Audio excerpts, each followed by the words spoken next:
Hey, how you doing? This is Adam Post, publisher of more than 1,000 comic books and also expert on Warner Brothers Discovery. Do I know everything? No, but I do know a lot. I've done about 68 videos about Warner Brothers Discovery, various aspects of how they're operating the business, things they've done very, very differently than Disney, ways they've changed the company to focus on making money and focus completely on merit, not on any kind of representation stuff or woke stuff or anything like that. It's a fascinating time because of the changes that they've made. So today they had a third quarter 2022 result report. This is a public filing because they are a public company. And that's when they tell all the investors and whoever wants to listen what the heck's been going on at the company for the past 3 months. Those are the facts. They lay out what's been going on. And they also make statements about what their expectations are for the future, short term, long term. And you can't really use it as a hardcore investment advice. You should always do your own research. However, I'm invested in Warner Brothers Discovery from the standpoint that I think what they're doing for entertainment and for the larger culture of Western civilization is incredibly important because they are concentrating on good content and they are not focused on supporting the woke agenda. So it's, to me, incredibly important to keep track of what's going on with this company. I'm going to go through the whole video. So it's a little bit more than an hour, 15 minutes. I'm going to interrupt the video and give you comments as we go. You'll see where I'm coming from. I'm not going to talk over the people because when David Zaslav is talking, you don't need to hear me talking. He's David Zaslav. I'll pause him if I think there's something worth pointing out to you so that you know it. This is also available in its complete form, uninterrupted, I'm sure, online.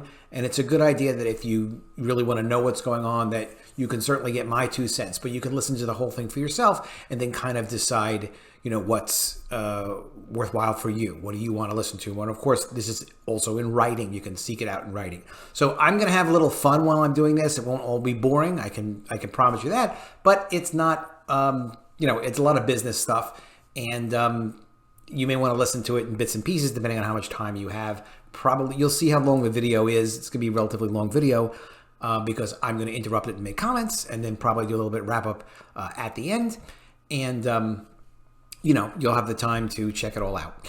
All right, so let's get into the review. Before we do, please be sure you are subscribed to the channel. Click the bell for notifications. Give me a thumbs up when you like it. The channel is doing great. It's all thanks to you guys, and I really do sincerely appreciate it. Let's hear what Zaslav has to say, CEO David Zaslav of Warner Brothers Discovery, about his company. Hello, everyone, and thank you for joining us. Let me start by saying I am pleased with all that we have accomplished in just our first 6 months as a combined company.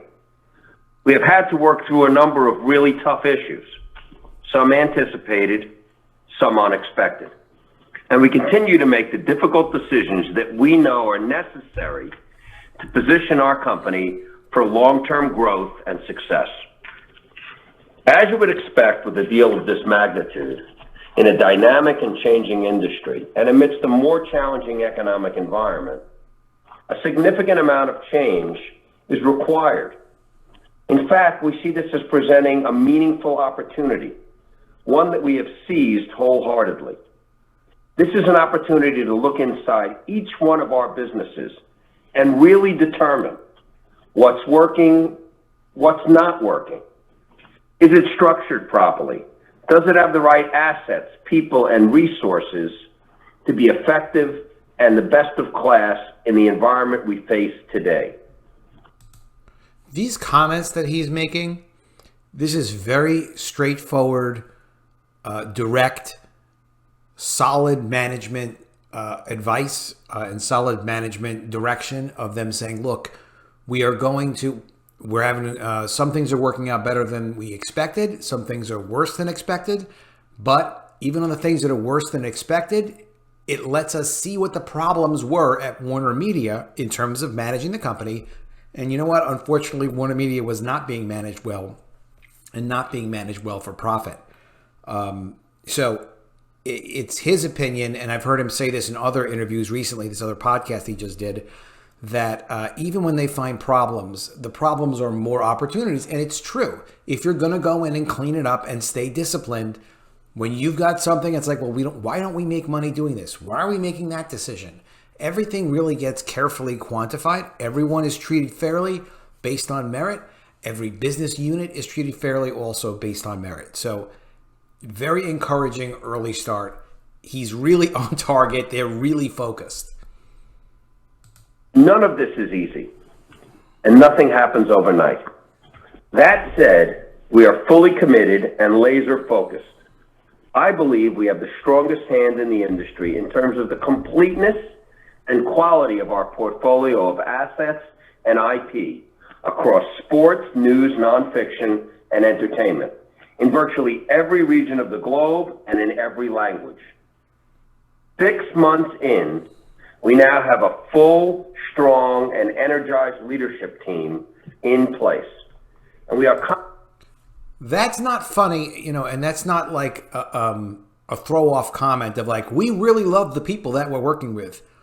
No, they really have their executives in place to execute on a strategy that is completely coherent, it's well thought out, and it all goes down to the same principles of we're here to do great content and distribute it in the most profitable ways. Bottom line, end of story. And to have the management team in place, keeping in mind that Discovery was a 10,000 person company that just a few years ago was part of a merger that they did acquiring another company called Scripps, a very similar business, like a $15 billion deal, something like that, 14 billion perhaps. And now this 10,000 person company is basically jumping on top of this 30,000 person company at Warner Media and integrating all of that and organizing all of that and doing it in a way that they all follow the same business principles of, okay, high quality content, people that are focused on producing that content, everybody accountable, all the numbers straight up, so that we know we're making decisions for a good reason and we're going to just keep going forward and keep building on what we have. And when they talk about their international distribution and how they're in like every corner of the world, they really are. Even just, first of all, Warner Brothers, the film division, has fantastic international distribution. They own distribution that they offer to other film studios and stuff. They have very, very good film distribution. It's been in business like about 100 years, the film unit. And the cable side, which of course Warner Media had some of its own channels anyways, very substantial ones, TNT, CNN, but Discovery has 10 different channels operating in over 230 countries. That's before this merger. So it's really, really a vast distribution system that they have, in addition to now all of this great merged content. Confident we have the right strategy and are making the structural and strategic changes to successfully achieve our goal of becoming the greatest media and entertainment company in the world, capable of generating significantly higher earnings and free cash flow than we are today, and creating real long-term sustainable shareholder value. Last quarter, we laid out 3 strategic priorities that serve as our guiding principles and influence our decision-making strategically, operationally, and financially. Starting with content. Content is the heart of everything we do, and we are investing at historic levels in the highest quality storytelling, sports, and news. All of the hard work we are doing now will allow us to continue making meaningful investments in content to support our plans going forward. Our best-in-class portfolio is led by the strongest content and creative executives in the business. And one of the things that differentiates these leaders is that they do more than just pick shows and write checks. They support and nurture our creatives and talent and help them to bring their bold visions to life on screens, large and small. They are doers who have spent time in the control room developing films and TV shows, writing scripts, working closely with talent and creatives. They know their crafts inside and out. what it takes to create compelling, unforgettable experiences for fans worldwide. And they know how to... Compelling, unforgettable experiences for fans worldwide. Incredible principles at this company. And when he talks about how they have executives that help nurture the creatives that are working on content, for me, the easiest metaphor is in comic book production. When you have a strong editor, you have much better material. There's probably someone, but there's almost no one who works better completely off on their own. It's always good if you have a really talented editorial or executive manager who's able to bring out your best work. I've had a few people compliment me that I've brought out some of their best work. That's the biggest compliment anybody could ever have if you're in charge of creative people doing creative work. But just to hear how he's explaining this, again, it's not he's just saying positive, nice things. This is their structure. This is what they're doing. You can tell by their actions, and you can tell by the statements they make in other videos. You can tell by the product that they put out. Replicate that success and storytelling over and over. No one embodies this creative commitment more than our new heads of DC Studios, James Gunn and Peter Safran, who have said that running DC Studios is a passion project, not just a job. I notice how he mentions Gunn and Safran and DC Comics because of their priority for DC and DC Studios. You know, I'm talking a lot. We're almost 6 minutes into this, 1 hour and 16 minute presentation, and he's talking about DC Comics already. He knows it's important. He's going to make the comics good. He's going to make the films good. James is a brilliant storyteller who has the distinction of being the first and only filmmaker to direct a movie for both Marvel and DC. Peter is a prolific producer whose credits include DC's highest-grossing movie, Aquaman, as well as the entire Conjuring universe, the most successful horror franchise of all time. We could not be more thrilled to have them join our leadership team, and I'm excited for what is to come. I've spent a lot of time over the last few months with James and Peter, talking about our strategy and long-term plans for the future of DC across TV, animation, and film. They have a powerful vision and blueprint that will drive a more unified, creative approach that will enable us to realize the full value of one of the world's most iconic franchises. They're hard at work right now. Our teams company-wide are working hard every day to ensure that Warner Brothers Discovery is the place creatives choose to come and tell their stories. We have a huge advantage. Warner Brothers, with its 100-year legacy and ability to launch films in every corner of the globe, tied together with Warner Brothers TV, the biggest maker of television in the world, and HBO, two of the most prolific storytelling studios in the world. Understand the advantage for distribution, because anybody that makes a really high quality $200 million movie can get some distribution. The advantage of them owning distribution in these foreign markets, like where he explains, oh, we can launch these movies in anywhere in the world. Yeah, anyone can, but that's not the point. The point is because they own the distribution, they get a higher percentage of the ticket. In the worst markets, they get 20% of tickets. That's probably China. And in other markets, they get 40% international. Other companies don't get that. Disney has great distribution as well. I don't know if it's as good. I don't even know if it's perhaps slightly better. It's not extensively better than Warner Brothers Discovery. It is not. Together, it creates an unparalleled full-service entertainment ecosystem. To that end, we recently signed a long-term deal with Matt Reeves, who co-wrote and directed The Batman, and created the upcoming new series, The Penguin, for HBO Max. Todd Phillips will begin filming the highly anticipated Joker sequel next month. We signed an overall deal with Quinta Brunson, a trailblazer who brought us the hugely popular Emmy-winning TV series, Abbott Elementary. And our longtime partner, the prolific Chuck Lorre, is producing his first series for HBO Max, the upcoming comedy, How to Be a Bookie, with Sebastian Maniscalco, just to name a few. We're very excited about our robust film slate for next year.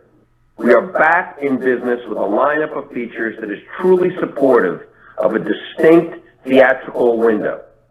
The slate includes The Flash, Shazam, Dune 2, Aquaman, Wonka, a prequel to the classic film, The Color Purple, produced by Steven Spielberg, Oprah Winfrey, and Quincy Jones, and Blue Beetle, DC's first superhero movie starring a Latino character, directed by Angel Manuel Soto, as well as exciting new series for HBO and HBO Max, including The Idol, from the brilliant Sam Levinson, who created Euphoria, and starring The Weeknd.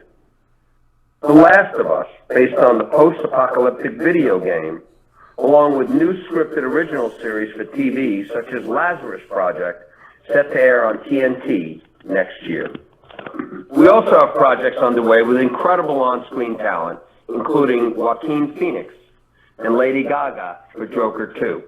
Ryan Gosling has joined Margot Robbie for Ocean's 11 prequel. Robert Pattinson will return as Batman. Robin Thede Emmy-winning HBO comedy series, A Black Lady Sketch Show, has begun production on its 4th season. The award-winning cast of Succession will return next spring for its 4th season also, and the list goes on and on. Our unparalleled IP also allows us to grow our consumer products business and extend our characters into games, one of the fastest growing media segments, with titles such as the much-anticipated Hogwarts Legacy game, built around the amazing world of Harry Potter, and launching in the first quarter next year. And leveraging incredible IP such as Mortal Kombat, which is celebrating its 30th anniversary this year and still going strong. On the sports side, we just re-signed Ernie Johnson, Charles Barkley, and Kenny Smith on multi-year deals. We've also got a long-term deal in place with Shaq. We're thrilled to have the 4 of them continue to host TNT's flagship studio show, Inside the NBA. I believe the best show in all of sports. And this further reflects our deep commitment to sports and providing fans with the programming they can't live without. CNN's new show, CNN This Morning, with hosts Don Lemon, Poppy Harlow, and Caitlin Collins, kicked off this week with great buzz. No one knows morning television like Chris Licht. And the show is one of the many building blocks he and his team are putting in place as Chris leads CNN into the future with great courage and strategic vision. Our second strategic priority is maximizing the overall value of our content through an omni-channel distribution and monetization strategy. The fact is, when he says omni-channel multi-distribution strategy, it really is significant. It really is brilliant. And it's basically the opposite of what Netflix does, which is Netflix will throw their stuff on the streaming service, just dump it on there and whatever, hopefully people watch it, do some promotion. What he's talking about is, hey, we've been selling content in the entertainment industry in multiple ways for decades. We don't need to make a half-assed Batgirl movie and throw it on the streaming service and hope that people subscribe. We can go and make a quality movie that people actually want to see, promote it internationally, theatrically, and then sell it in numerous other places and ways. And he'll go on and explain those other ways. But after the theatrical, it can go on their paid HBO service. It can go on HBO Max. It can go licensed to even other distribution in other places. They can sell them, individual direct downloads. They can put them on the advertising supported streaming services. There's unlimited things they could do with the content in multiple places. The way that they distribute content is unlike any other company because they have more outlets in more places throughout the world than any other company I'm aware of. I do not think that Disney has the same distribution that these guys do. If they do, again, it's nearly the same. But these guys at Warner Brothers Discovery are absolutely crazy laser focused on, okay, we're going to do this short distribution window with this outlet and then this outlet, and we're doing this and we're doing that. This is why, like with Black Adam, hopefully it does $1 billion. It probably won't. It won't matter whatsoever to the finances of Warner Brothers Discovery. Not only because it ain't a big number, you know, whether it does $1 billion or it does 500 million, it doesn't change the future of the company. But because they have so many places to distribute their content, if they don't make it on theatrical, they'll make it someplace else. They're going to do just fine. We cover more surface area than any other media company. And that optionality allows us to distribute our content in multiple ways. No matter where consumers go or what their preferences are, premium, pay TV, free-to-air, theatrical, streaming, gaming, we are there around the globe and able to monetize our content and IP in ways that maximize audience and profitability. Optionality has never been more important, and we continue to refine what the right windowing and distribution model is so that we can reach even more consumers and maximize profitability. As we said last quarter, we will be aggressively attacking the AVOD market with our own FAST offering in 2023. As the company... The AVOD market is advertising supported video on demand, which is, if you've ever seen the Pluto app, Paramount owns the Pluto app. They have like 72 million subscribers to that, or apps owners. It's done incredibly well for Paramount. And obviously they don't miss a trick at Warner Brothers Discovery. They want that business. They don't own any substantial platforms like that. Neither does Disney. They are going to. They're working very aggressively to launch something similar to Pluto with a much bigger, more important library than Paramount has. In addition to the fact that they can cross-market it with HBO Max, which now has like 94 million subscribers or something close to that. So they'll be able to do a great job of launching that next year, and they'll make a fortune just from that. With the largest film and TV library in the industry, we have a unique opportunity to increase our addressable market and drive real value, and we plan to move quickly. Stay tuned. Finally, our third strategic priority is operating as one company. 1 + 1 does equal more than 2 when it comes to working collaboratively and supporting individual efforts across our many businesses.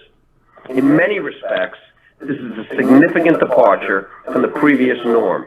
We've already had some real success with our cross-promotional initiatives, such as with Shark Week, Elvis, House of the Dragon, and Black Adam. The fact is, with our huge viewership share in the U.S., our broad portfolio of networks and global platforms around the world, we have an amazing ability to efficiently cross-promote across our lineup. Our one-team philosophy is a core tenet to the critical work we continue to do to transform the organization for the future. And nowhere is this more evident than with our ongoing commitment to driving synergy enterprise-wide. Success requires all hands on deck, and we're seeing it. In fact, I'm pleased to share that we have increased our synergy target to at least $3.5 billion from $3 billion. Werner will take you through the details, but the key point is, this is more than just a dollar tally of what we've saved on an expense line. It is more than just a number. We are fundamentally rethinking and reimagining how this organization is structured, and we are empowering our business unit leadership to transform their organizations with an owner's mindset and a view on quality and accountability. And you see, synergy is not just cost cutting. And, you know, if Zaslav wants to say cost cutting, he'll say cost cutting. He doesn't need to butter up his words for anybody. When he says synergy, there is cost cutting as a part of it. That's not the point. The point is pieces of the business being able to work together in a really important and complementary way. For example, they're going to talk about merging the HBO Max and the Discovery Plus apps for their subscription service into one app. because they have resources of extra engineers at the HBO app operation, and they have some other better interface solutions at Discovery Plus, they're combining, and that is synergy, this complementary relationship of saying, oh, okay, well, we can utilize some of your engineers, I can use some of your technology, you can use some of my technology, and they're also merging the content in such a way that's going to make it less costly to have to invest in all of the overhead, from the people doing the app work to buying new content and developing new content. They're incredibly efficiency oriented. But again, the capabilities being synergistic is not just I'm laying all these people off. It is really putting the pieces together so that there's complementary expertise. See this reflected in our numbers and some of the strategic decisions we are making. We're making real progress, and we're driving toward the end game. Like everyone in our industry, we are managing through some cyclical headwinds and secular challenges, including lower than expected ad sales and faster pay TV subscriber declines. Gunnar will say more, but I do want to make a couple of quick points. First, regarding our advertising sales, which have been impacted by a number of factors that include the macroeconomic downturn and the strength of the NFL and college football on other networks. The good news is, on Turner, we just had Major League Baseball's American League Division and Championship Series on TBS. Both saw substantial double-digit growth in viewership compared to last year, though a shortened championship series wasn't ideal. The NBA is off to a great start on TNT, delivering its most-watched regular season coverage since 2017, with viewership up 29% season to date. And with March Madness in the spring, along with our first-ever coverage of the Stanley Cup Finals, from now through the summer, we have a large share of professional sports, both here in the U.S. and internationally. On the advertising side, we had a great upfront where we outperformed the market. And we spent the last 4 months reorganizing the ad sales team. We had a broad restructuring, including having sports and news be organized and sold with entertainment and nonfiction as one full-service offering. You see that? Just the innovation in the sales department, and they laid some people off. Not as many as they said they were going to. We'll see if they lay off more, or was thought that they were going to. But instead of just selling sports, they have an ad sales rep that's selling all their multiple categories. Well, why not? Because you have one relationship with a buyer. You sell them everything that you've got. It's very straightforward. But Warner Media never organized it that way. Plus, they're able to bring in their discovery people that were already doing it that way. It was an awful lot of work, and we're glad to have it behind us. The team is led by the superb John Steinloff, who has a great track record of outperforming the market, and did so for us in the 5 years following the Scripps acquisition as he led our team at Discovery. So the team is now in place, attacking the market with the full suite of tools, every way a brand wants to engage with consumers, whether through traditional commercials, product placement, or dynamic targeting. We will offer those touch points. With respect to direct-to-consumer, we added nearly 3 million net global direct-to-consumer subs this quarter. And we expect a healthy inflection with the launch of our combined service and expanded global footprint. With that, we are excited to announce that we have moved up our U.S. launch date from summer of 2023 to spring. We've been very hard at work. So spring of 2023, which is, 6 months away, if that, they're going to be launching their combined app for HBO Max and Discovery Plus. These guys are working incredibly fast. We can't wait to make the service available to consumers around the globe and get the business running on all cylinders. While our team is hard at work preparing for the launch of our combined offering, we're also actively experimenting and testing our hypotheses about the future product, in large part to address some of the deficiencies of the existing platform. And we're seeing some positive signals. A few quick examples. One is related to the product user experience. Previously, when a series concluded on HBO Max, there was no end card that would then recommend additional programs for the user to enjoy. An obvious way to drive greater consumer engagement.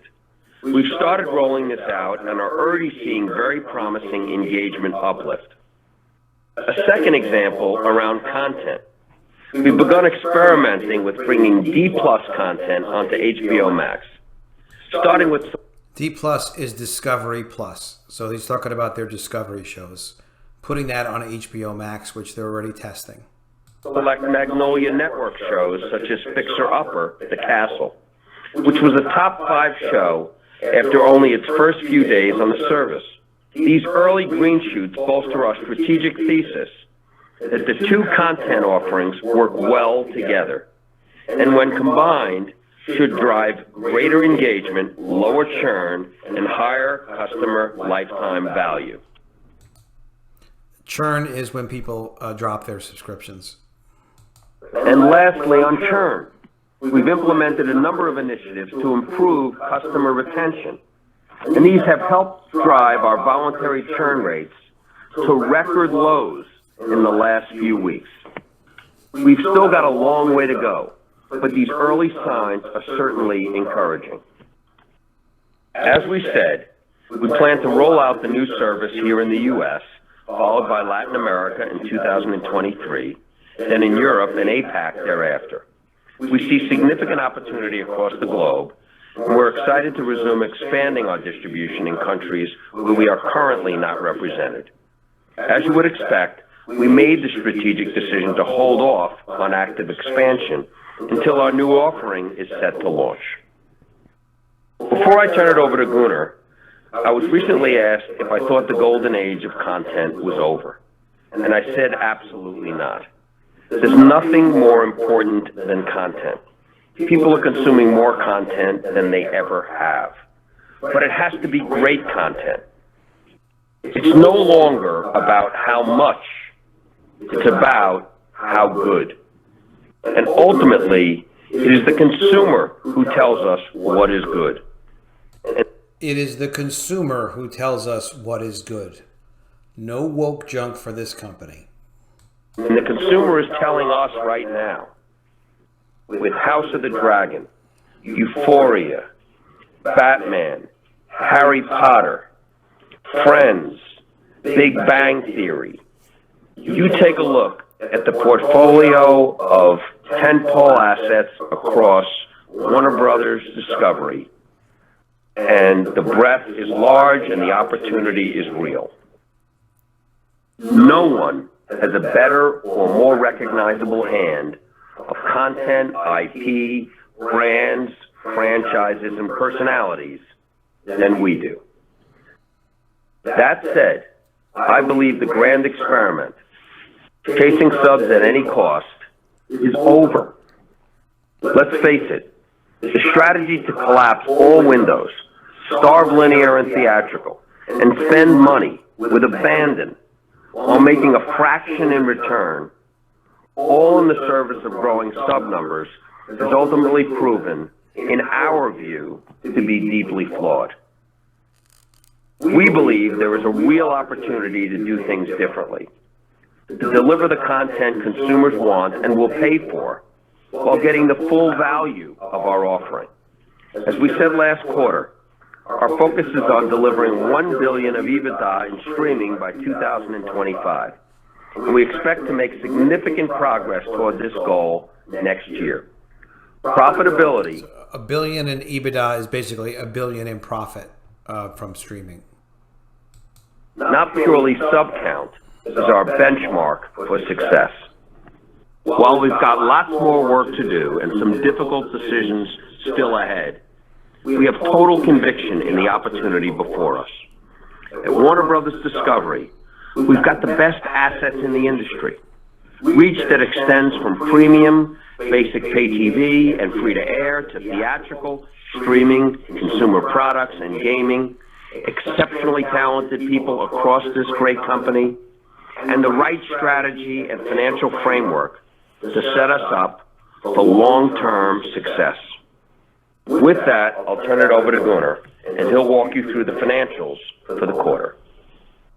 Gunnar Wiedenfels is their chief financial officer, so he's in charge of basically the finances and a lot of the organization of the businesses. Thank you, David, and thank you everyone for joining us this afternoon. I'd like to start out by building upon what David said earlier. We are very pleased with our overall synergy program and the broad canvas on which we're transforming this company. To that extent, I'm now confident to commit to a $3.5 billion synergy number, as we have had an opportunity to further assess our operations in more detail and refine our workstream plans.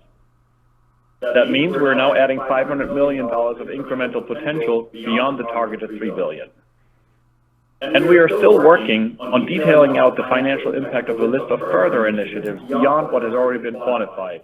As always, I will keep you updated as these plans reach the level of detail and certainty we require for them to be included in our total synergy estimate. Regarding the actual execution of our transformation program, we expect to have realized approximately $750 million in synergies by the end of this year and an incremental year-over-year $2 billion in 2023. From a high level, and as David said, the opportunity at hand goes well beyond just the synergy capture dollar value. This is a fundamental transformation across and throughout the organization, refocusing on how WBD is organized, how it's managed, how the teams are incentivized and evaluated, all of which results in an ability to pivot and evolve in this dynamic media ecosystem. And we are starting to see the financial impact materialize. The 11% of SG&A reduction ex-FX in Q3 is an important early proof point. And we SG&A is sales and general administrative expense. It's an overhead expense. So reducing that means lower costs overall, not just for 1 year, but for every year. We're on track for around 20% SG&A reduction in Q4. Jesus, that's We've seen great traction on a number of fronts early on. First, in global marketing efforts, such as with television and theatrical releases, House of the Dragon, Elvis, and Black Adam most recently, leveraging the broad footprint of our owned and operated media assets like never before, helping to drive global awareness in a very cost-efficient and effective way. Second, in content workflows, where across WBD there are numerous teams facilitating the important processes of content customization, languaging, administration of rights, participations and residuals, etc. Following substantive analysis, we have made the decision to centralize many of these critical functions and to harmonize the processes across the organization. In some cases, we'll collapse 10 to 12 versions of essentially the same process across the company into one best practice, unlocking hundreds of millions of dollars in efficiency gain. This is if people are getting residuals because they appeared in a movie or whatever, wherever the content was. Little expense things, multiple accounting departments that they have like literally throughout the world because they've got offices throughout the world, all over the place, running things differently. Very expensive to do it that way and completely unnecessary. One centralized office can do all of it. So they're doing things like that, and it's going to save them hundreds of millions of dollars. Third, on the streaming side, the previous strategy was to build largely duplicative organizations between HBO Max and the traditional international business. We have now embraced the powerful combination of global capabilities from our streaming team in areas like product, engineering, data and analytics, and marketing, married with local expertise from our international team in areas like distribution, content creation, and ad sales. This has already led to a clearer strategic direction, streamlined processes, and decision-making, while at the same time reducing significant duplicative cost. Fourth, procurement is another great example of how professional management will impact our financial performance. For the first time, there is a full mandate across all of WBD to leverage the outstanding capabilities, experience, and expertise of our global procurement team, and we are on track to deliver hundreds of millions of P&L impact. Procurement is buying stuff. So instead of having all these different departments buy things, which if you've ever bought something like from a business, you can easily pay too much. You can get a terrible deal. You might not get the guarantees that you need. The specifications can be wrong. It's all up into the individual expertise of the person or the department supporting the person making those procurement, those purchasing decisions. So they're centralizing that as well. And as Good Winfeld is explaining, the efficiencies hidden in something like that are unbelievable because you're doing it collectively out of a central office, competently, without mistakes. It's things like this will pay off big. And finally, we've begun the process of streamlining virtually every corporate and supporting function with a lot more to work through into next year and beyond.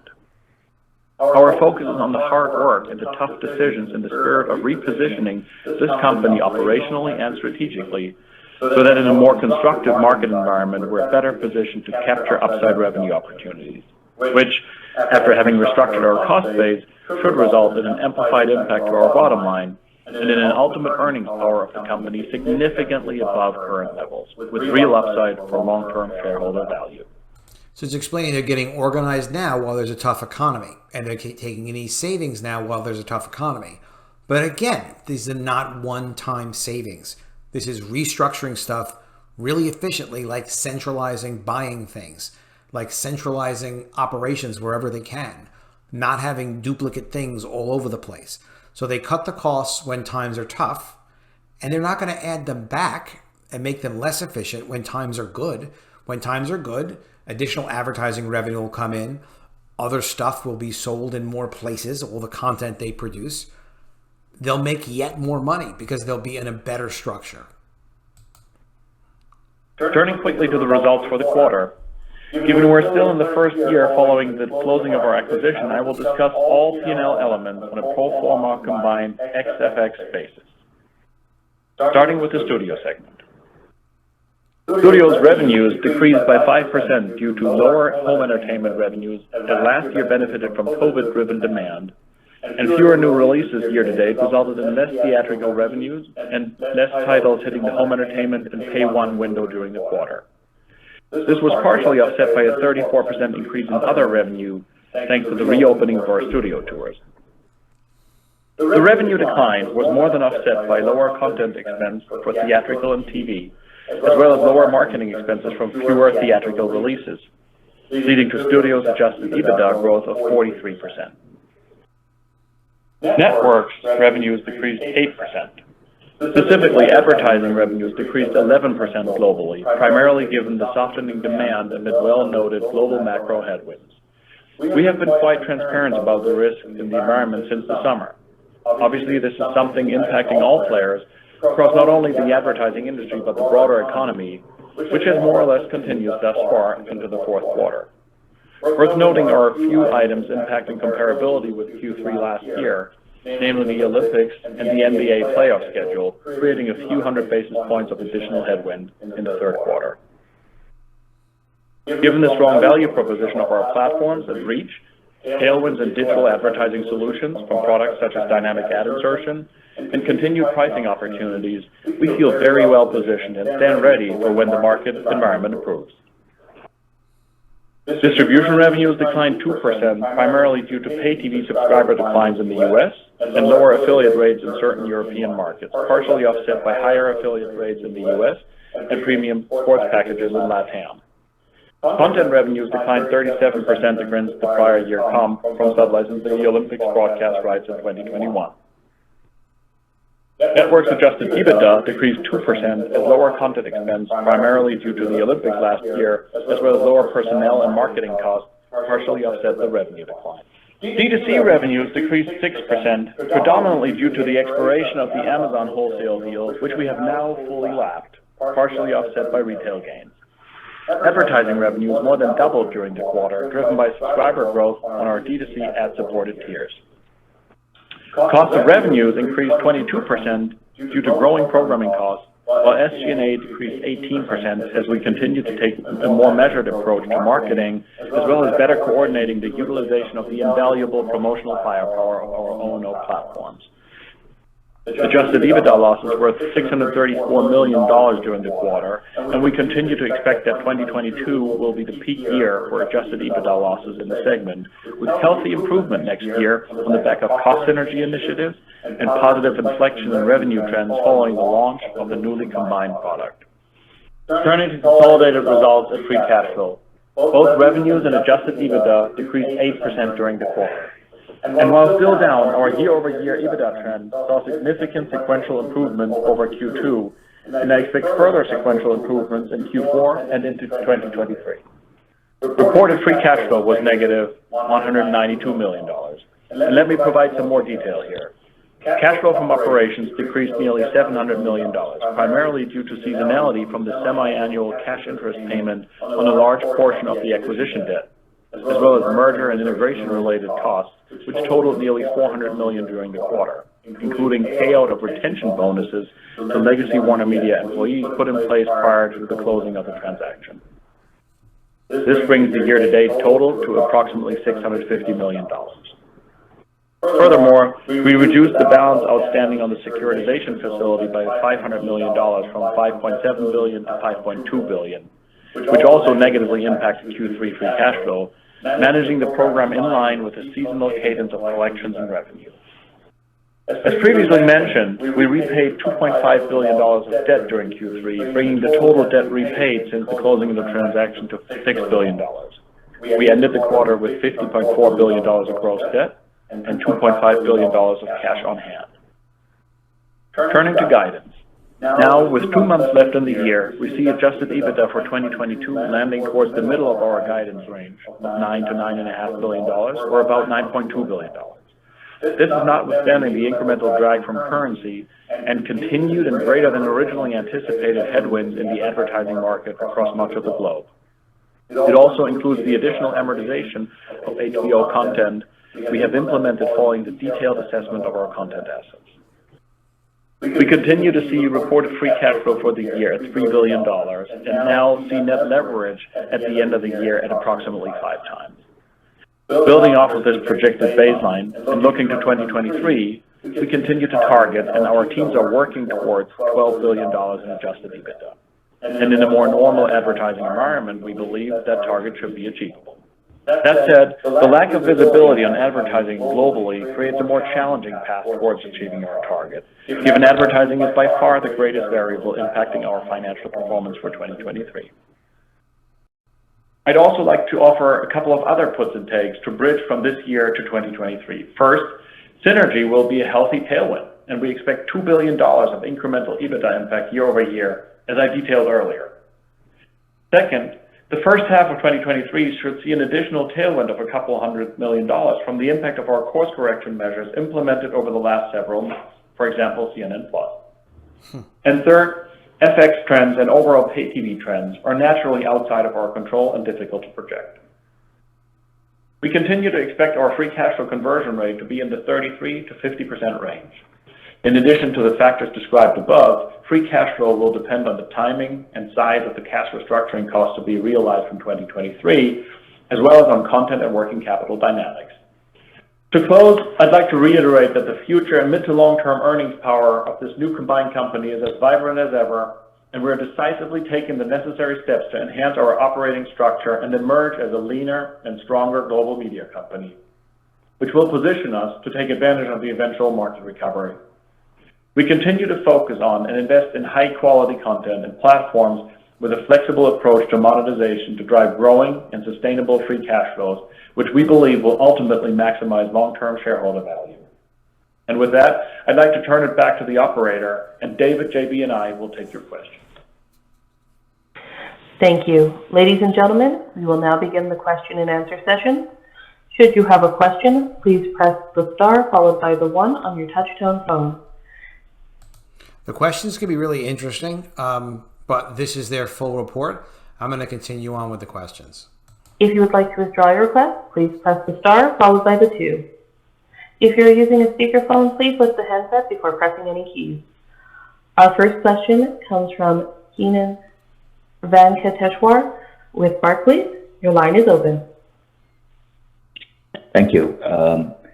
Maybe Gunnar, to start off with the synergy guidance for next year. When we look at the 12 billion EBITDA number and the free cash flow number, obviously, as you mentioned, it's subject to a lot of macro variables as well as things like cord cutting. So I know these are low visibility items, but could you help us with some kind of sensitivity in terms of how your EBITDA or free cash flow could get impacted if the macro environment was to get worse or better one way or the other?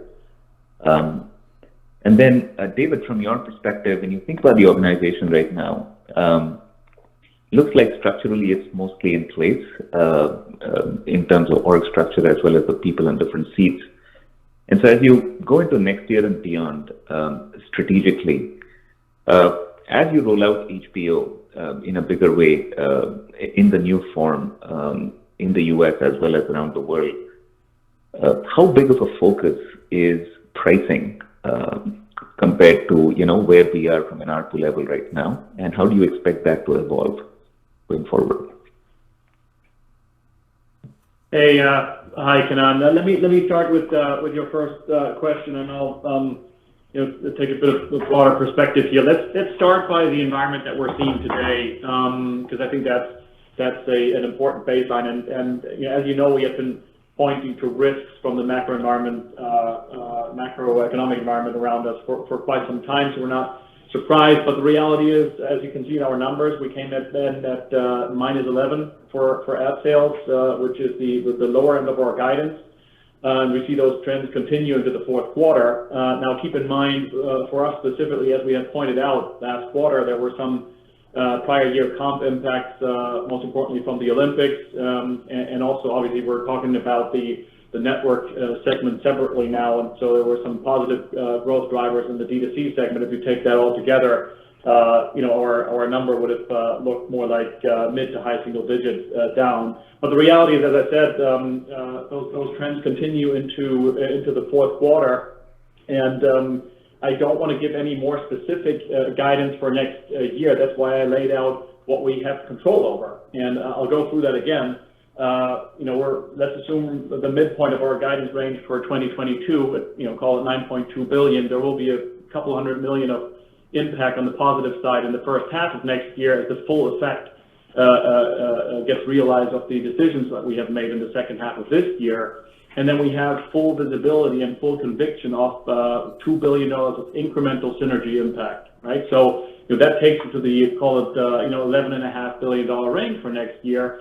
And then to your point, the key question is the environment that we operate in, and I don't want to make any predictions here. You guys can all form your own views, but we do have $10 billion in advertising revenues, so that is a very material driver. Now that said, we are very, very bullish when it comes to the D2C segment for next year. Obviously, not only a great synergy opportunity, but also, as you heard from David, the launch date for our combined product looks a little earlier now than we had anticipated when we spoke 3 months ago. I do think that there is a real inflection point that's available to us when it comes to D2C revenue on the back of that. When they say B2C, it's business to consumer. So they're the business. So you're selling directly to consumer when you have a streaming app, and that's why it's B2C. If it would be B2B if they're talking about theatrical sales of a film to theaters that then have the interaction with the consumer. B2C is direct to consumer. We launch. We have a much more robust film slate on the studio side, et cetera. So there's a number of drivers impacting our performance for next year here. And as I said, with a somewhat more normalized ad environment, $12 billion is what we're working towards, what the team is budgeting for. But it's certainly I'm not in a position to put that in the bank here today. I don't know if that's helpful. On the pricing, JB, we've been doing a lot of work. Our peers around the world. We've been experimenting outside the U.S. Maybe we're not going to talk specifically about our pricing, but you could talk specifically about how we're approaching it. Yeah, I'd say pricing is one of four things that makes us particularly optimistic about the products coming together. Obviously the content aggregation and pulling all the content pieces together. The second being the broader positioning that allows us to moving from a product that may have a slightly more tailored approach to a fewer number of people in a household to a product that actually appeals to everybody in a household. The product improvements, David mentioned one in his remarks earlier, but there's a whole myriad of other product improvements that we need to execute on the platform that will great. One key thing to know, one of the great things about having the diverse content, so like the Discovery channels with the cooking shows and golf and other niche sportsy things, and then you have the scripted programs from HBO Max.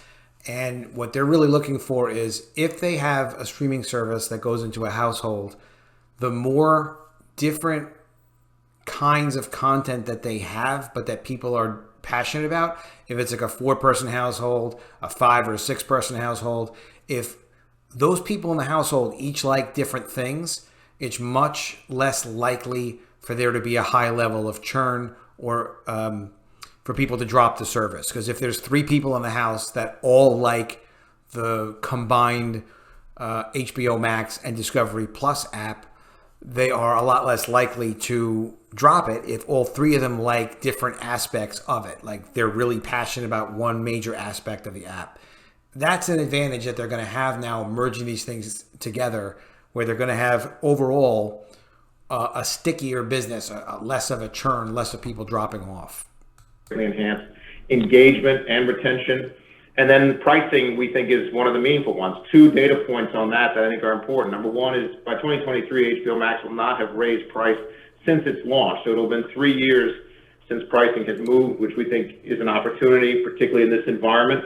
And number 2, when we look internationally, our wholesale and retail ARPUs are meaningfully lower than the market leaders. ARPU is average revenue per user. Wholesale and retail is direct to consumer. Not all streaming services distribution, HBO Max included, Netflix, even Disney Plus, it's not all direct to consumer, even though it's streaming. A lot of that stuff is resold through other distribution channels, like cable channels. Amazon resells some streaming services. YouTube just announced they're going to be doing their own YouTube or primetime YouTube or something like that, where they're reselling streaming services as well. So that's what that is. And for us, that spells opportunity and an ability as we think about the new product coming to market, and even some initiatives before the new product comes to market for growth on ARPU internationally. Thank you both. Our next question comes from Doug Mitchelson with Credit Suisse. Your line is open. Oh, thanks so much. I guess a clarification on the advertising. How much of this is market, and is any of this ratings trends at the linear network, and anything specific about market color that either Dave or Guder you would give us in terms of what's driving the softness, and as we try to all figure out whether it's going to sustain or get worse or get better. And David, you talked about the content that you're manufacturing. It's interesting, reading articles every now and then about the concern that you're going to pull back from investing in big content. You gave a pretty long list. Is there a better idea at this point how content spending will evolve the next few years at this company? I mean, you've got probably more detailed plans around the relaunch of streaming, probably a better idea on linear, and the film slate's already cooking next year. So any help with understanding just how much content spend might grow the next few years would be helpful. Thank you. Thanks, Doug. Look, we're a content company. That's the business we're in. It's our advantage.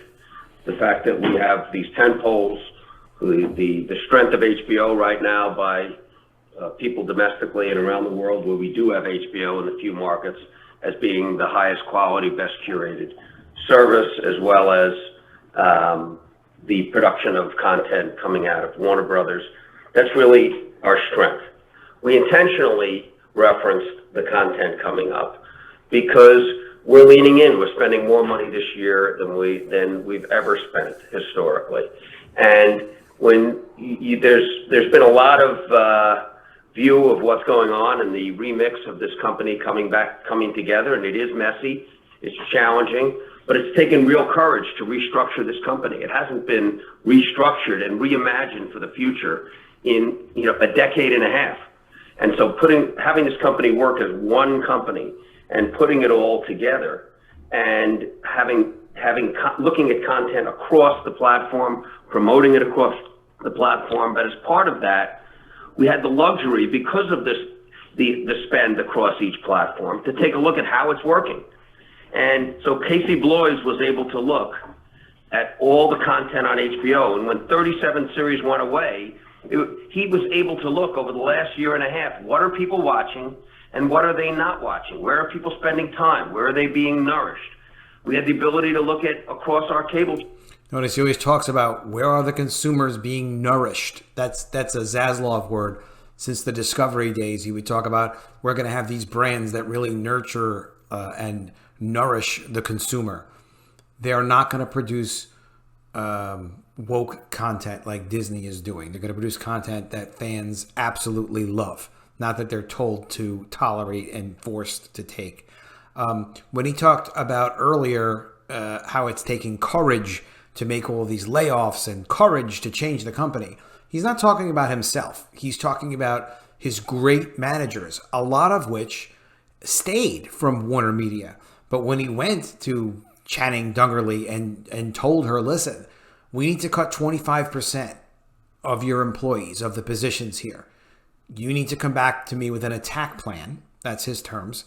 You need to come back with an attack plan to show me how this is going to be a more efficient, better run organization. Tell me what your limitations are and how you want to overcome them. It's the managers that are really doing the work. He's obviously, Zaslav is working hard, but he's giving credit to his people. He's not bragging, and that's admirable in management. Channels. What are we spending on shows, and where are they working, and where are we getting a good return? And all those write-offs that we took shows off these platforms. We didn't take one show off a platform that was going to help us in any way. It's going to help us to get it off the platform so that we could now invest in, with the knowledge of what is working, and replace those shows with content that has a chance to be more successful, have larger audience, and we're reallocating the capital. How much should we be spending on HBO? How much more investment should we be making at Warner Brothers Television? And in the end, we're fully committed to content. You'll see that. We're committed to sport. We're committed to news. And we're focused now on how do we deploy that capital in a way to generate real value and get the content that's not working off. And we're in the process of developing one lens through which we look at it. It's one company, one view on returns, and I see a lot of opportunity there from the perspective of reallocating the capital.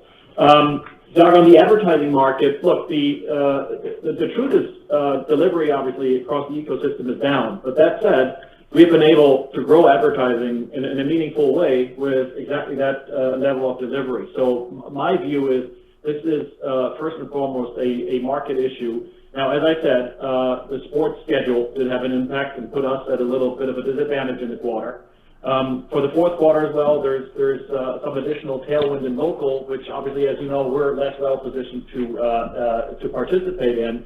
But the reality is that the scatter market has been pretty dry right now. So it is what it is. As we know from experience, these periods pass, but it's not a very constructive environment right now, as you have heard from a number of other players, peers, and across the broader advertising market over the past 3-4 weeks. Great, thank you. Our next question comes from Jessica Reif with Bank of America Securities. Your line is open. Thank you. I guess just to start, you have these cyclical and secular challenges, as we all know, but you also have more tools and assets than most companies to combat, to meet this challenge. I'm just wondering how you can, if you could talk a little bit about, how you'll use your scale. What are the levers you have? You mentioned FAST coming next year, which is, should be upside. Like, how should we think about that?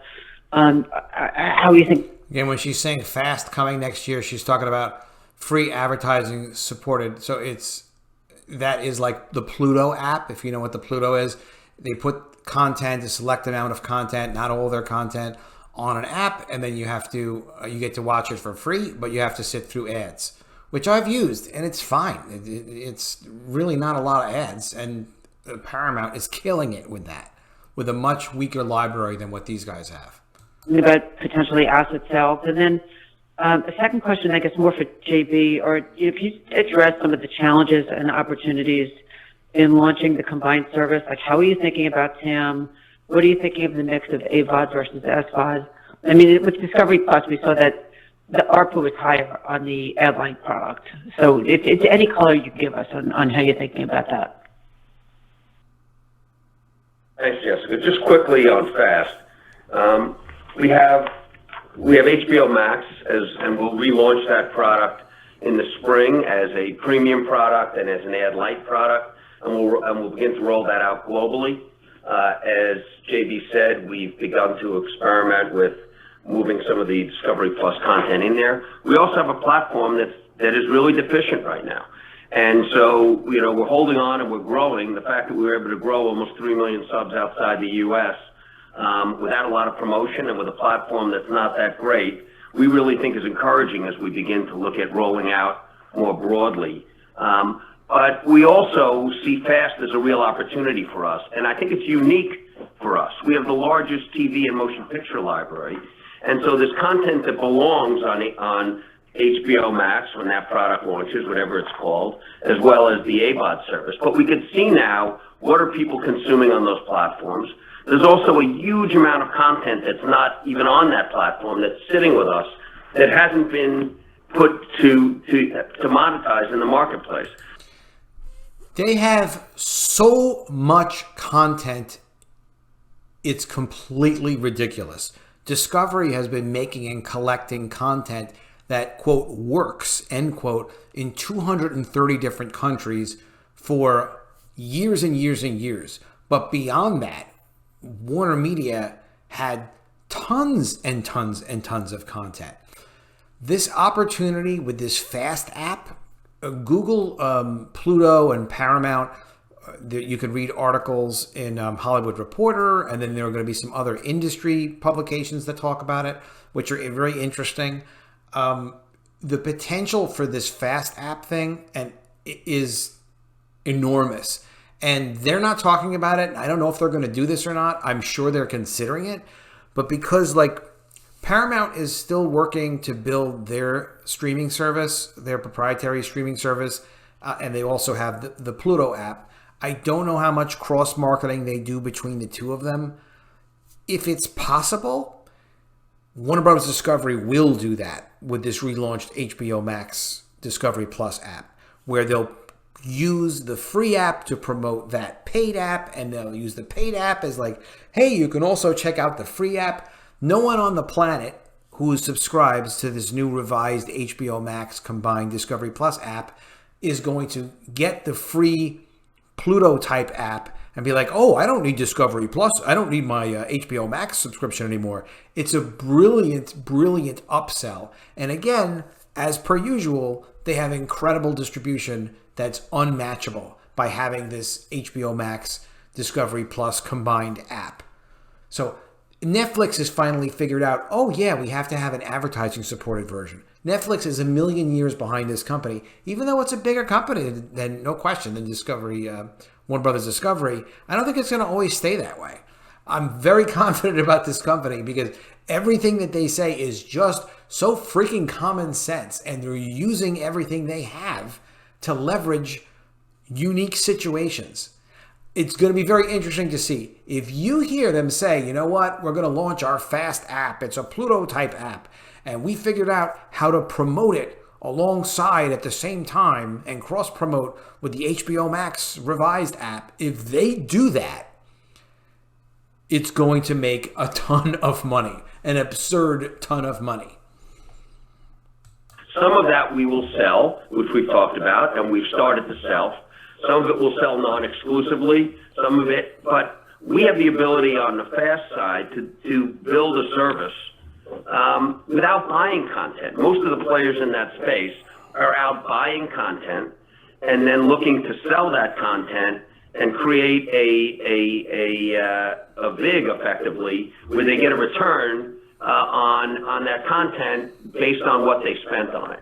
We can take content we already own, a lot of it where we have no participants, some of it where we have participants, but it's at a fraction, and get ourselves into an AVOD service, which I think makes us full service, and most of that has been fully amortized.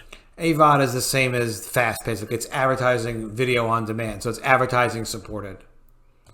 No subscription fee.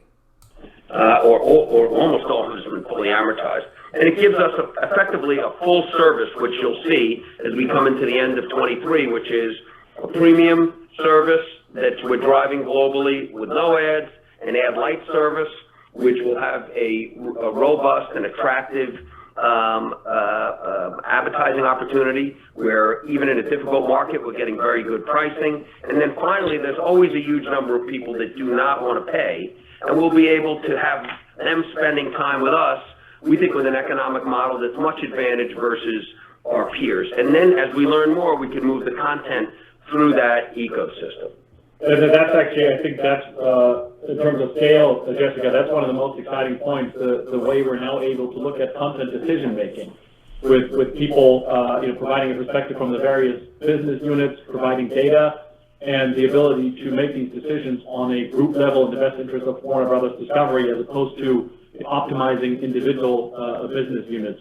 The other more recent point I would like to highlight, where we're really in the first innings, is just the marketing power of this company. If you look at the Black Adam campaign that David mentioned in his opening remarks, this is as broad, as comprehensive as we've ever seen it, and we're just getting started. Now we're going to be able to gather all the data and drive all the insights from executing a campaign like that. We can already see what the impact of ticket sales has been, what's worked, what hasn't worked. So we're able to tackle this in a way that I don't think anyone has done. And again, we're just getting started. And on the ad sales side, again, it's early days, but if you look at what Kathleen has been able to do after Scripps, and what JB back in the day did at Discovery on the international side, I have no doubt that Kathleen and Luis and Chris and Gerhard are going to drive this network portfolio hard, and it just makes so much sense that optimizing this combined comprehensive portfolio with one centralized approach is going to drive enormous delivery and again, he's talking about the simplest thing, which is like, well, do you really need a CNN ad salesperson only selling CNN, and you're going to have someone selling TNT and they're only going to sell TNT, and the cooking channel person is only going to sell No, you're not going to do that. Particularly because when you talk to a customer and the customer's like, well, I want to get this kind of awareness for my product or my service. It's like, oh, well, you know what? We actually have a way to reach those kinds of customers because we've got this audience with that kind of income level that are doing this on our cooking channel. But you may also want to reach the people at CNN or the people who are watching TNT or any of the other channels. And if your budget is this and you're reaching these kinds of people for your type of product or service, here's how I would approach your solution. I mean, it's a much more sophisticated way. It's like searching for things with a search engine instead of just going into your closet and digging around and seeing if you can find it. It's orders of magnitude better. And it's much more profitable because now you've got less cost in selling more stuff. Remember, on average, we might be 25% of viewership on any given night. But during the NBA, we could be up to 40% of viewership. Live sports, live news, entertainment, nonfiction. During March Madness, our numbers will be even higher. And so the ability to use live news, use particularly live sports, which others did with the NFL and college football in, during a difficult market. But the fact that we're such a big part, an effective part of the overall viewership in America, gives us a chance to go to advertisers on digital, news, sports, entertainment. And so that opportunity, I think, should give us a huge advantage if, and when the market comes back, and we expect it will. We just can't predict when. And Finally, on the distribution side, we did very well at Discovery with our traditional nonfiction package. Turner did very well with their news, sports, and entertainment. Together, we make up most of the high quality and valuable piece of the basic cable bundle. And so together, we're really aligned with the distributors. They want the bundle to remain robust. We want it to remain robust. And with all of the discussion of the decline of the traditional bundle, and we could see that it is in secular decline. But the real optimistic point here is that almost all of the sports are on free-to-air and cable. And the numbers for sports have gone up dramatically. March Madness was up 40%. The NBA is up 25-30%. And so it is the platform where people are watching sports, and that sports is going to be on cable for the next 10 years. And so there are certain trends you see. On the other hand, you see a very big uptick on sport and long-term commitment to sport on the platform, which I think will provide a steadying force. And it'll likely, when there was some discussion by Rutledge this morning, a great operator, of some challenges ahead. I think one of the things that the operators are concerned about is when it comes to the Big 12 and the increase in sports rights, that they're going to have to pay the lion's share of that in increases. And then Jessica, maybe just to close on your ad light and TAM question, we see, if you exclude the non-accessible markets of China and Russia. TAM is a total addressable market. So they want to know, how big is the market of where you can sell your content? And India, for a second, just given the scale and different ARPU dynamics of that market, we think there's about, around 2 billion people around the world that are consumers of free ad-supported entertainment. And we look at about 20 to 30% of that group being addressable on the subscription side. And in the subscription side, we ultimately do see the ad light offering that now obviously everyone is leaning towards as an incredibly important growth initiative for us. We're frankly a little surprised in the HBO Max ad light offering that more people have not moved to that offering. And I think it says two things, which are both positive for us. Number one is we believe there's actually some pricing advantage for us on the ad-free service, and we can probably move north of where the prices are today. And secondarily, that we can drive, particularly as we bring the products together, a lot more adoption of that ad light tier, as we saw with the Legacy Discovery Plus product. And lastly, on monetization of that tier, today we have about 2 to 3 minutes of ads in HBO Max ad light. That's about half of what we have on Discovery Plus. So we think we have, as we roll the two combined products, almost 100% growth in the inventory available to us as we look to combine the ad loads of those two products. Great, thank you. Our next question comes from Philip Cusick with JP Morgan. Your line is open. Hi, guys. Thank you. I appreciate it. One clarification, and this sounds silly, but there's been some debate about the definition of notwithstanding. I think it's pretty clear, but just to be so, you're guiding toward a headline number of about $9.2 billion in EBITDA this year. Is that fair? And then what's the impact from the accelerated HBO amortization in that? And then if I can ask a real question, maybe help us with outline the changes in what markets should be sort of DTC versus wholesale or partner markets as you look at going internationally, both with new markets and then potentially with some of the ones that are already out there. Thank you very much. So let me quickly knock out that clarification question and then pass it to JB. So what we're saying is $9.2 billion is best estimate, pretty much in the middle of that guidance range that we've given. So essentially, on a year-over-year basis, sequentially, another improvement after, Q3, now Q4 better. And then, as I've said, I expect much more improvement as we go into next year. And this is net of the headwinds that we have digested to get to that number. Most importantly, FX has been a pretty significant headwind this year, as you know. We're expecting that to be rough. When they say FX is creating headwinds, they're saying that, FX is financial exchange. So this has to do with the transaction value when you exchange a dollar for other countries' currency. The dollar is very strong, and so that affects exchange rates. And it affects the revenues that they get. And it's either to their advantage or their disadvantage. For the most part, they're saying it's to their disadvantage. They can't control things like that. $160 million for the full year. The amortization policy change for HBO content is in a similar ballpark, a little more for the full year, but was roughly $150 million in the third quarter as we had some catch-up effects. So that's all baked into the 9.2 billion number.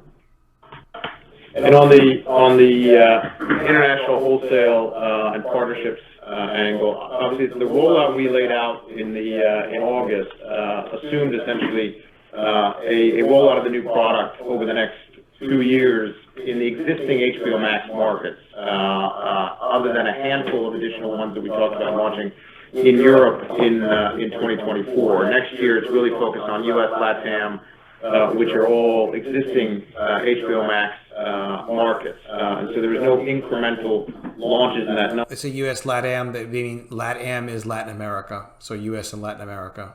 As David mentioned earlier, we really were focusing on getting the product to market, getting launched, and then reassessing as we get the product launched whether there's any opportunities to do more and more markets in the years to come, but that's not something obviously we have any visibility of at this moment.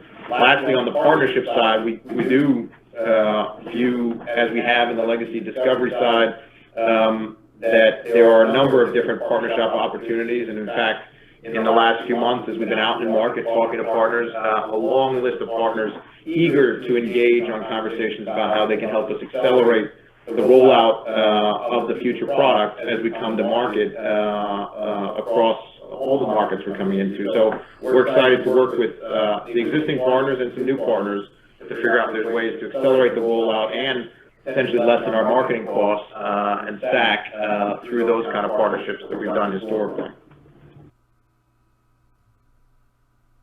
Thank you.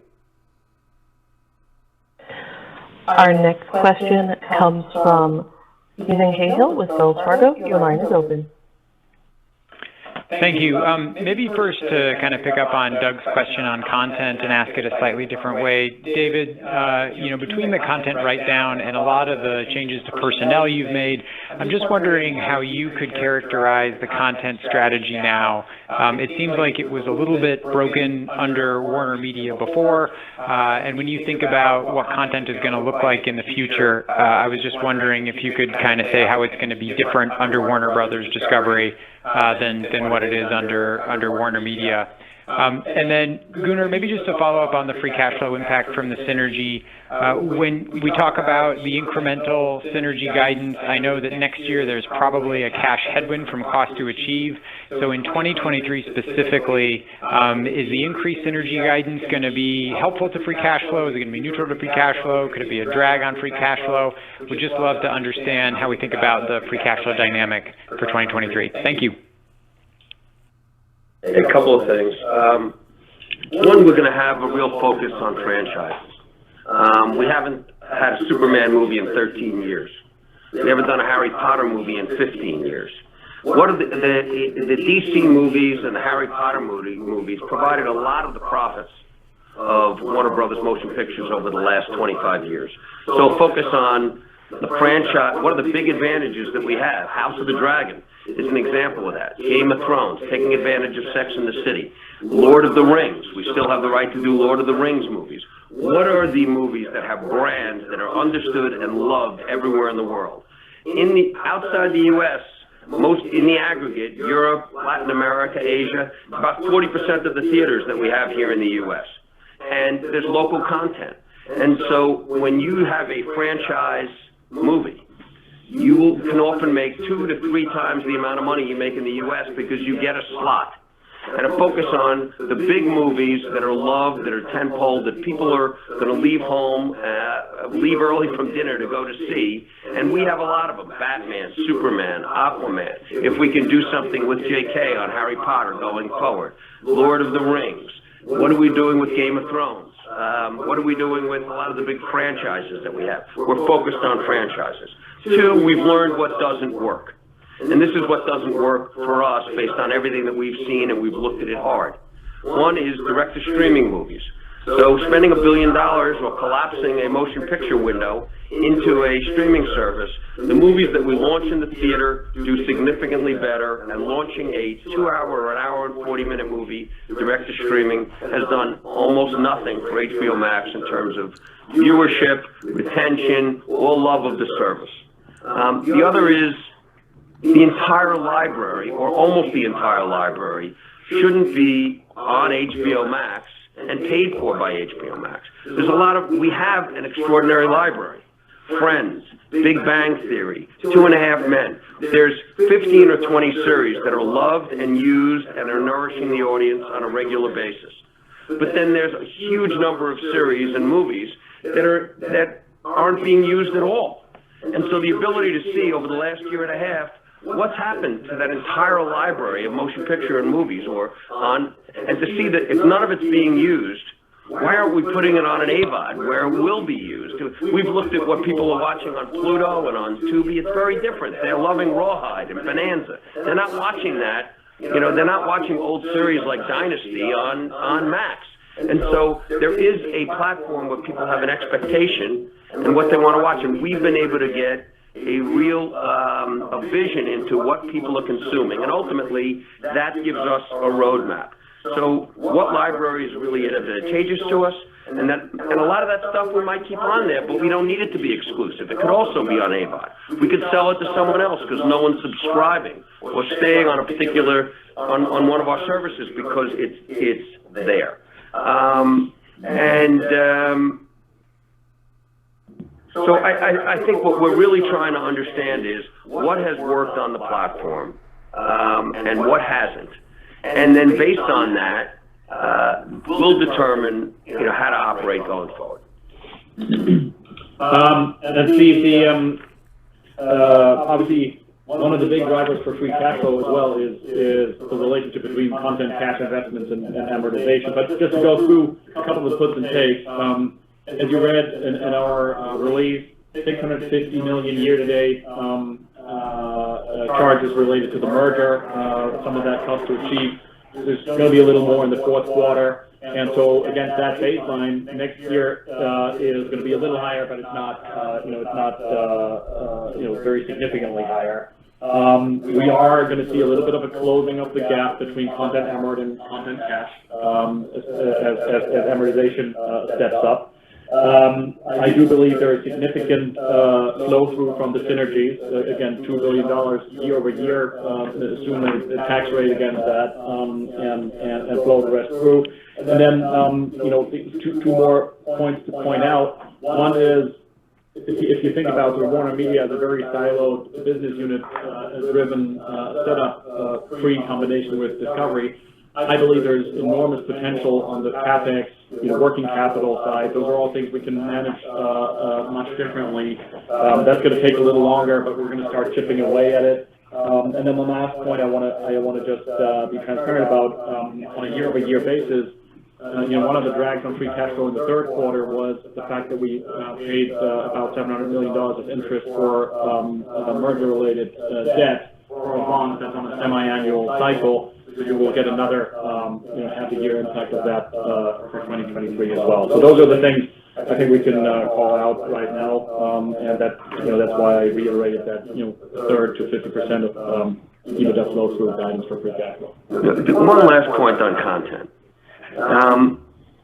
The audience will tell you what they love. They'll spend time with it. They'll watch it and rewatch it, and you can see it. You can see it on cable, and free to air in terms of the ratings. You could see it we could see it on Max in seeing exactly what people spend time with.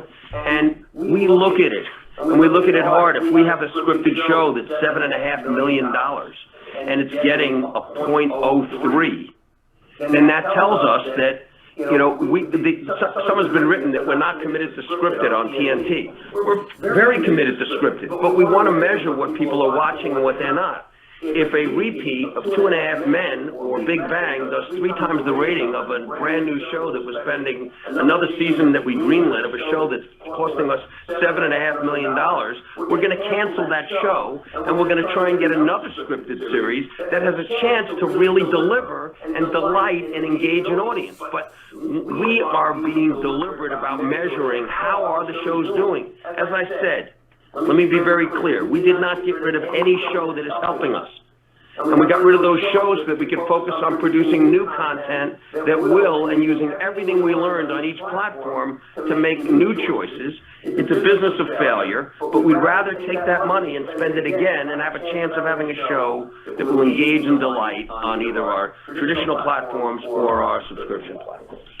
Actually, Steve, before we move on, I did want to mention one thing, because you were quoted a lot and got a lot of mileage out of your statement earlier this week, I think, or end of last week, that Warner Brothers Discovery has the greatest assets with the highest leverage in the industry, or something like that. And balance sheet. Yeah, sure. So I just want to comment on that while we're on the topic of free cash flow. I really view our capital structure as a huge asset. We put the structure in place with a purpose. It's cheap, largely fixed, and long-dated debt. And so from that perspective, I feel very, very good about it. Very limited maturities coming up over the next couple of years. We run scenarios, obviously, and there's, even in the most dire scenarios, no requirement for us to come back to the debt markets to refinance anything. So it really is a bit of an asset. It's not lost on us where the debt is trading. And, as we're rolling in that free cash flow that I described over the next 2, 3, 4 years, I think there is enormous opportunity for us, which is going to be in the best interest of not only the equity holders, but also the debt holders. So this is a real asset. And I just saw it made me laugh, and your quote was picked up by the Wall Street Journal, I think, this morning. I'll try to stay out of the news. One last question, operator, please. Our final question comes from Rich Greenfield with LightShed Partners. The line is open. I love batting cleanup. First of all, thanks for taking the questions. David, you've been pretty clear about how many mistakes the AT&T management team made and sort of put you in sort of the situation you're now in. I guess, is abandoning Amazon channels one of those mistakes that you see, and is revisiting that decision and the subs and cash flow tied to it, is it tied to the relaunch of HBO Max sometime next year? And then second, I was just sort of thinking about your comments at the very beginning about sort of the difficult decisions you have to make ahead. And I'm curious, is NBA rights one of those, just given sort of the challenges? Like, do you need NBA rights given the kind of where the TV world is headed right now? I'm sort of just interested in like what you meant by difficult decisions, or what you're thinking about in those difficult decisions would be great. Thanks. Thanks, Rich. Look, we got in some ways, as hard as this has been, to restructure and this company and make a lot of changes in terms of people and how we approach the business, we've really seized the moment. And I think I'm very proud of the leadership team. It's taken real courage to sit down and say, we have a chance to start over here. What is the business? How do we want to structure this business? What content should we have? With the ability to look at what's working and what's not working. When he talks about courage, be impressed. He's complimenting his hardworking managers, not himself. He's talking about how courageous they were, because they're the ones that came up with, all right, Mr. Zaslav, this is how we're going to make the numbers work. Here's my action plan. I will take responsibility for it.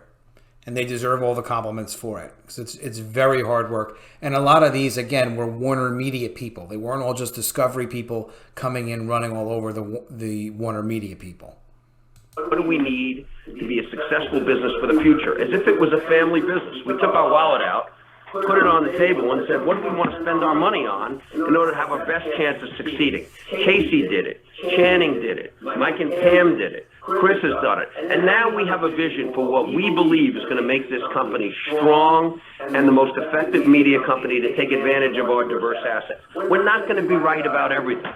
But when, in 4 or 5 months, as we make the turn into next year, we're about in the 7th or 8th inning here of getting this through, we'll find over the next year that a lot of what we thought maybe was a little bit wrong, but we have conviction.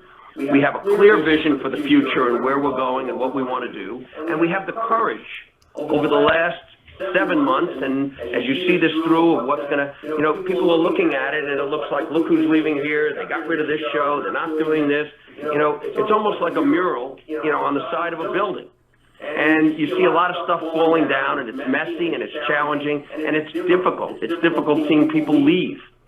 But in the end, we're seeing this through, and we're going to come through this a much stronger company, leaner, with real fight and a real sense of what's the quality that we have that's going to help us to win. And when you see that 3 to 4 months from now, I think you're going to get a very clear picture of exactly what this company is. We'll be launching our new products, and with the diversity of content we have, I think we're going to be very formidable. And the free cash flow that we're going to be generating, and the EBITDA and the diversity of assets is what many thought when we started with this company, that we weren't just a streaming company and everyone wanted to be just a streaming company. That never made sense. It was like the clicks in the 90s. A sub counted for a lot of money. It doesn't matter what the ARPU was. It doesn't, So we are focused now on free cash flow, EBITDA, but we're also focused, we believe that we should be a leader in subscription, in AVOD, around the world, because we have the highest quality content. And to do that, you can't be the only fishing boat. You can't be the only one out there saying the only way to get me is to come through my portal. And so, I'm not going to comment on what AT&T did or what Jeff Bucus and Parsons did. They all made their best argument and their best sense of how to drive this company. What we did, which is lucky, is we're Monday morning quarterbacking. It's easy to do that. We can now take a look at what happened with the old Time Warner leadership team, what happened with the AT&T leadership, and how many subs did that actually get them? What was the engagement for that? How much money did they spend to get that? How much money are they spending in this area, and is there any return? So it's very easy for us because we can be Monday morning quarterbacks, and we're taking full advantage of that. And we're not going to make those same mistakes, or we're going to change strategy, more importantly, because those strategies could have worked. It could have been that, in many areas we could be sitting here saying, should Amazon and should a number of other distributors be out there sub-distributing for us? We're looking very hard at it because we need as many people. We think we got the best product. We should have as many people pushing it as possible. We have a great relationship with Amazon.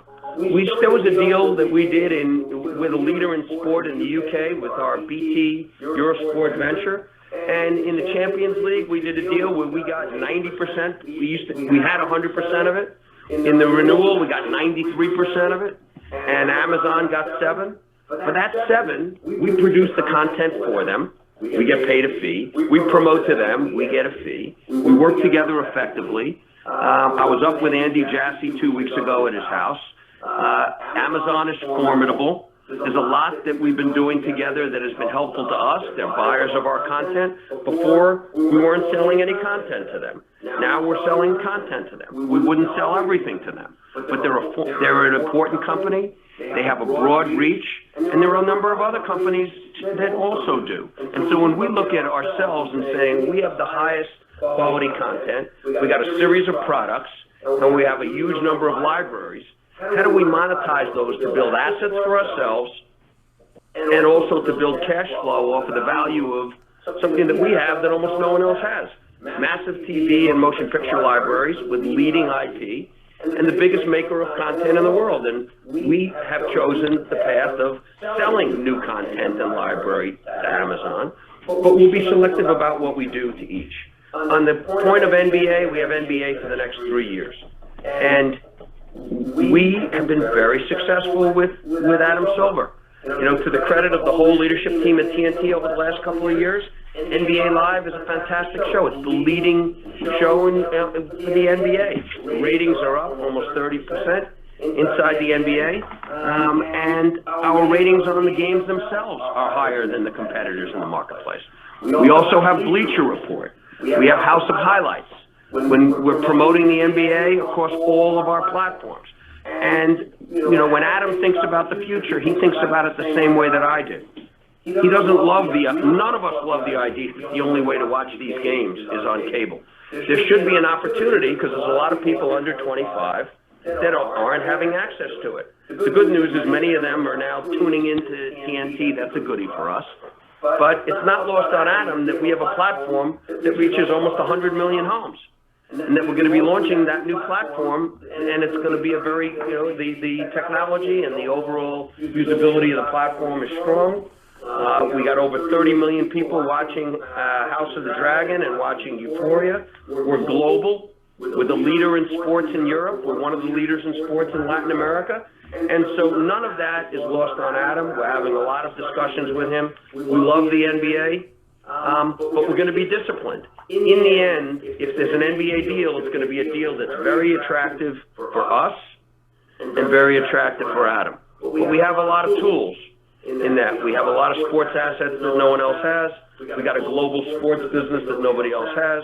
And we have a platform, a high-quality platform like HBO Max that could generate 30 million people watching within a short period of time for a great piece of content. Imagine what that could do with sport. And we've had very good luck with sport in Europe. So I think it's an opportunity. We like the NBA, but we're going to be disciplined. I'm hopeful that we could do something very creative. Thanks for such a detailed answer. That was super helpful.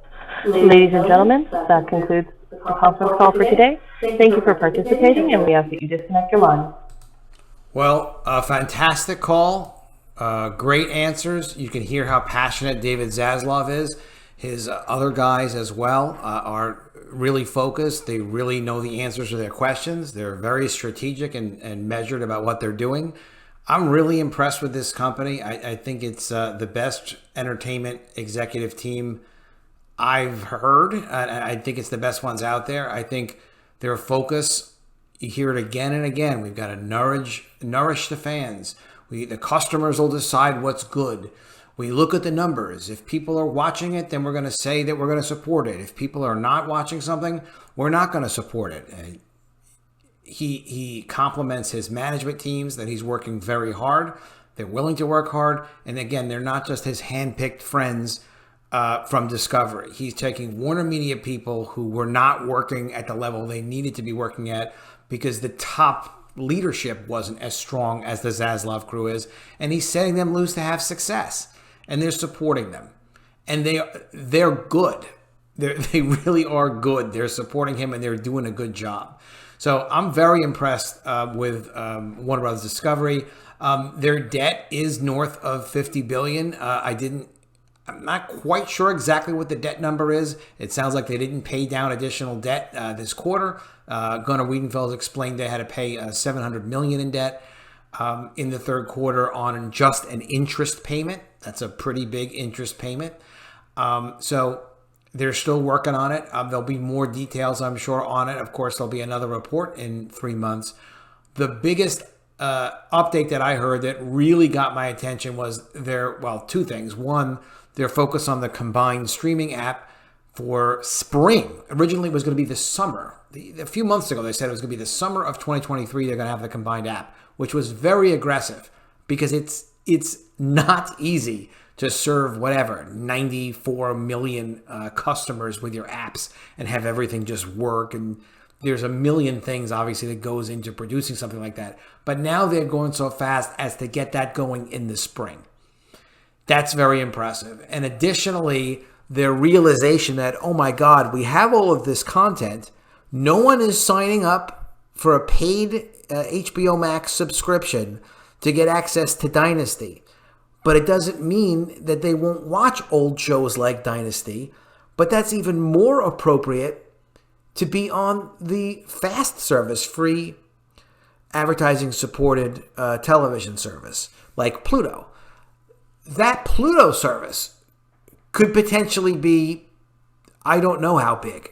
I don't know the size of these markets. I mean, he's explaining the total addressable market of 2 billion people, and 20%, I believe he said, were willing to pay for a subscription, but that means that 80%, like 1.6 billion, would be people that would want free service. Well, they've got this massive library and all of the expertise that they have from serving their subscription apps, the Discovery Plus and the HBO Max apps. They can have a phenomenal competitive service with Pluto. And the way they operate, their management team, the brands they have, their ability to promote things, cross-promote a free advertising supported app like that. If you think about it, it's almost like its own cable channel service, the free app. It's like all advertising supported with a bunch of options of things to watch, all on a free advertising supported app. That can and will, and I'm sure already does, work internationally. They're going to go crazy after that, and he's going to have phenomenal people working on that. I'm glad they're excited about it. I'm excited about it just from it being such a strong concept. So we'll see what winds up happening, but they said they're planning to launch that as well in 2023. That free app plus their combined streaming app plus their whole attitude about serving customers and what customers are passionate about, and their idea of, look, we're going to sell content in multiple channels, so we're not just going to dump it on the streaming service. I'm very impressed with the company. So I'm going to continue to do video after video on Warner Bros. Discovery. So be sure you are subscribed to the channel. Click the bell for notifications. Give me a thumbs up when you like it. You guys really have helped a lot to make this a very successful channel for me. I've been working hard on it. I'm going to continue to work hard on it. And I'm also going to get back into publishing my own comics fairly soon. I'll give you more details on that as soon as it's ready. Again, thanks so much for listening and checking out. I'd love to see what your comments on all this are below. Let me know if I missed anything that you picked up or any feedback that you'd like to give. And I will see you again soon with another video. And if I don't see you, I will miss you.